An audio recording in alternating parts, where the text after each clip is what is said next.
Hi everyone, Professor Philip Travis here, and I'm standing before the Acropolis, at the center of classical Greece, the site on top, of course, which is the base for places like the Parthenon. The Acropolis is the historic center of Athens, this truly ancient city. Athens as a place where people were living actually goes back some 5,000–6,000 years.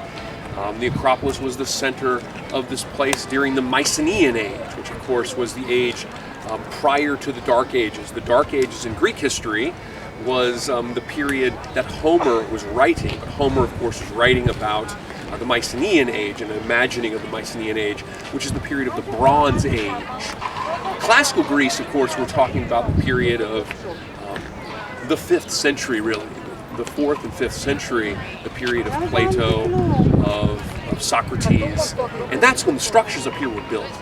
But this is the Acropolis, this historic, ancient place at the heart of Athens. And let's go up there and show you some of these incredible sights.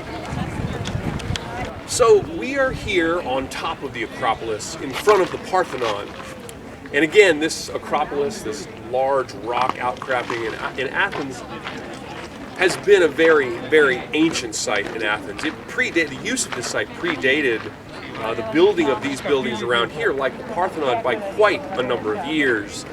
During the Mycenaean age, the Bronze Age period, there were structures on here. However, during the Persian Wars, the Greek classical age, so the classical age of Greece is really the period of the 5th and the 4th centuries.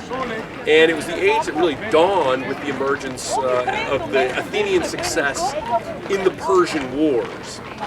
So during the Persian Wars, the Persian Emperor Xerxes, following Darius, had actually captured and conquered Athens. He burned all the structures on top of the Acropolis. Following the Greek success, the Battle of Salamis, they ultimately forced the Persians to retreat, and they are ultimately successful, albeit highly costly war, with the Persians. Following that, Pericles, who was the greatest of the Athenian leaders, oversaw the building of the structures on top of the Acropolis here. So it's a very unique ancient site in the sense that all of the ancient structures here were built more or less at the same time.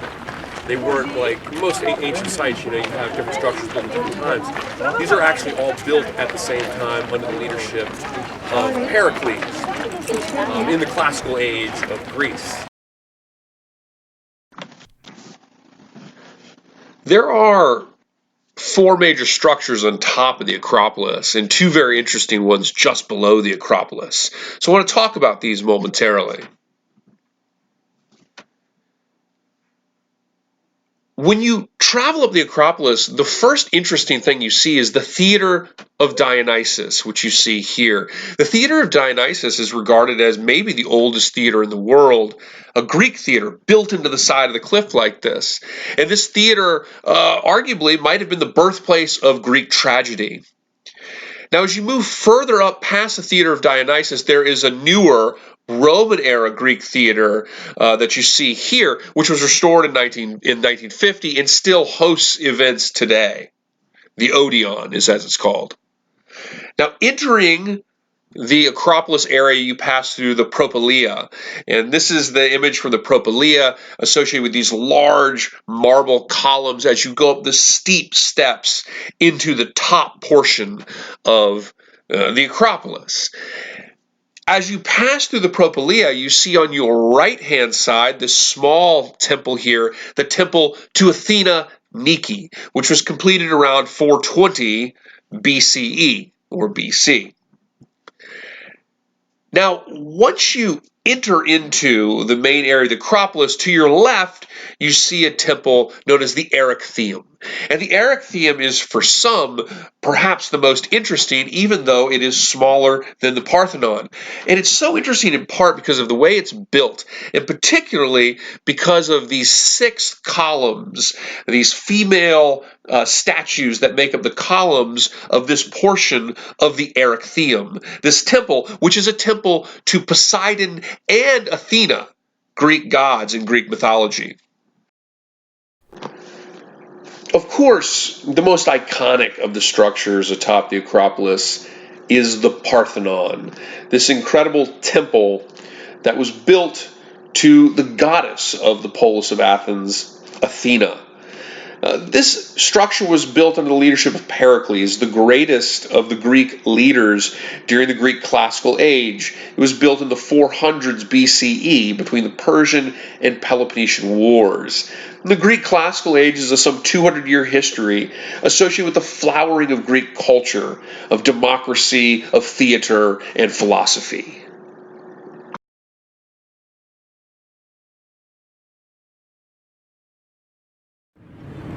So here below the Acropolis, above us here is the Acropolis with the Parthenon, the Erechtheum, the Templeton, Nike is up above us. We're down below, near the Agora, in the temple to Olympian Zeus. This is an incredible temple, huge columns. These columns are all constructed in big pieces. You can kind of see that as you look up. And these, I believe, are Corinthian columns. It's a huge remnant of this great temple here below the Acropolis, the ancient city center of Athens. Athens is located in a place called Attica. Attica is like a small peninsula in mainland Greece that is on water. Athens was a city-state, a polis, and it was one of the most powerful during the classical age of Greece. In the 400s, its prime competitor was Sparta. Sparta, of course, dominated the Peloponnesians, the large peninsula that is just to the west of Attica. Following the Persian Wars, when the Acropolis was destroyed and rebuilt under the leadership of Pericles, Athens grew to become a very significant confederation of city-states. It became, if you will, almost like a Greek empire. This created a lot of animosities towards Athens, as Athens pulled a lot of wealth from the other city-states, the other poli that it dominated, and used that wealth to sort of rebuild and enhance Athens. This eventually led to a war with Sparta called the Peloponnesian War, and that war eventually led to Athens' defeat at the hands of Sparta and its allies. However, Athens, which was the head of the Delaean League during the Peloponnesian War, even though it lost, both Athens and Sparta fell into decline following the Peloponnesian War, which the historian Thucydides wrote about.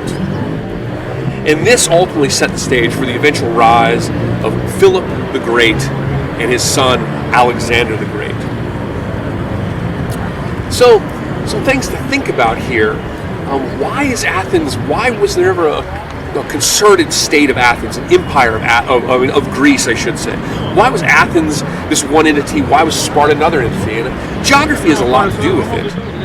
Athens has a collection of islands and it's very mountainous, or Greece, I should say. Greece has a collection of mountains and a collection of islands. It's very difficult terrain. And this probably played into one of the reasons why Greece, ancient Greece, classical Greece, was never a unified empire, but rather a collection of different city-states that vied and competed with one another for dominance. But of course, Athens is a cultural center of what we think about with Greece. So here we are, we're on Philippopos Hill, and the hill is just adjacent to the Acropolis.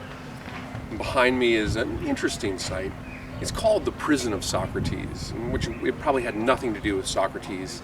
That notion is really probably a local sort of myth. Socrates is generally regarded as the father of Western philosophy. He was the teacher of Plato. Though we don't have any direct works written by Socrates, Plato wrote the dialogue. Socrates, by the way, was actually committed to death. We don't know where he died, probably in the Agora. He was committed to death for the allegation of corrupting the youth. He was a teacher encouraging individuals to think outside the box and to challenge the things that they believe they know. In truth, this site is probably a Mycenaean age site. The Mycenaean age of Greece is the period between the Greek Dark Ages, which was the time that Homer was writing in, roughly in the 800s, and the classical age of Greece, which emerges following the reforms of Solon around about 600 BCE. So the Mycenaean period was largely separated from the classical age of Greece. though Homer oftentimes imagined his writings to be about the same people that were in the classical period of Greece, that were in the Dark Ages of Greece. The Mycenaeans, in fact, were probably a quite different people.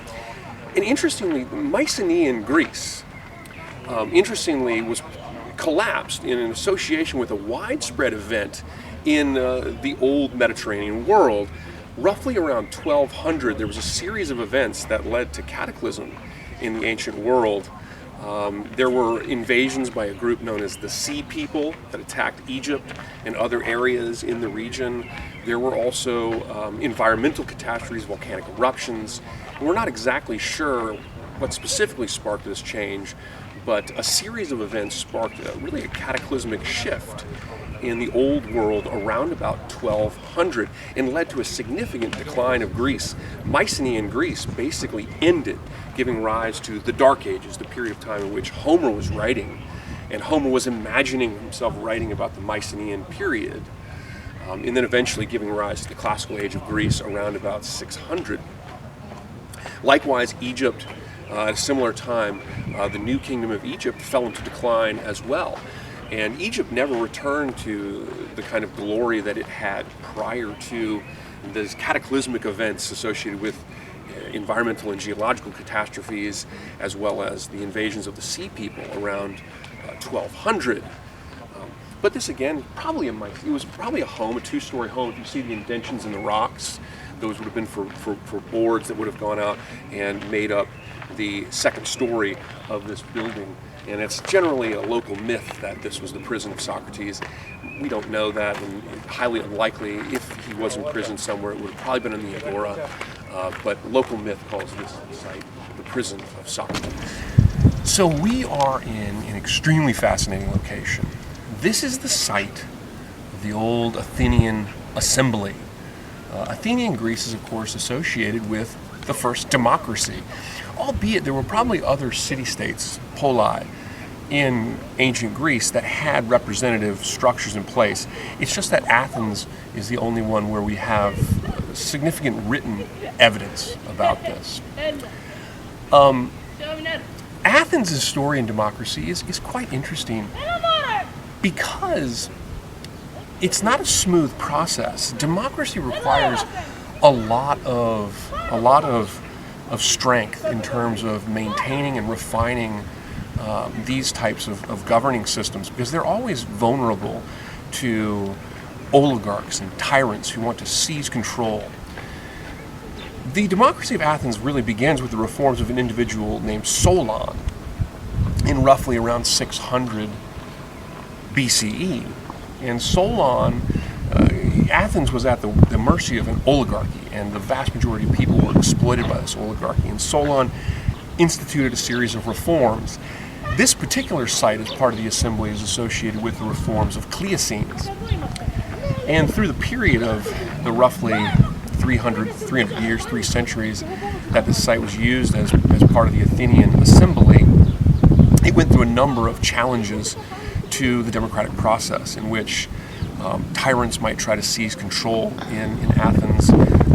You might have a reinstatement of oligarchy in Athens. And these were things that the Athenians really had to struggle with. And it wasn't a consistent democratic period in Athens, but it's one that had ups and downs. It had periods of strength, and it had periods in which they really struggled to insulate themselves from tyranny and oligarchy. Tyranny, of course, is a Greek word that is carried over into modern society. The Athenian democracy worked as such. The assembly met 10 times a year. It was made up of all eligible male citizens. Of course, Athens, Greece was very, very patriarchal, and so women were not allowed any level of citizenship, and there was also a significant number of men that were outside of citizenship as well. And so this was an all-male citizenry. At its height, it might have held 13,000 people. For most of the period of the assembly's use, it would have been about 6,000 people. And behind me here is the bema, which is the stand of the orator, where great speakers like Themistocles and Pericles would have made some of the most significant speeches of their time, trying to sway the voters of the Athenian democracy to support measures that were in the interest of society. So the assembly would vote. Every eligible male citizen was allowed to vote, but the powerful individuals very much were able to use their skill in oratory and rhetoric to influence the voting populace. Pericles, the one associated with the building of the Parthenon, is perhaps the most famous for this. The Greek democracy, Athenian democracy, is also a pretty complex system, and this place would have been overseen by a number of powerful individuals. They had archers here to protect the meetings. There were also magistrates that worked at other places and oversaw judicial proceedings.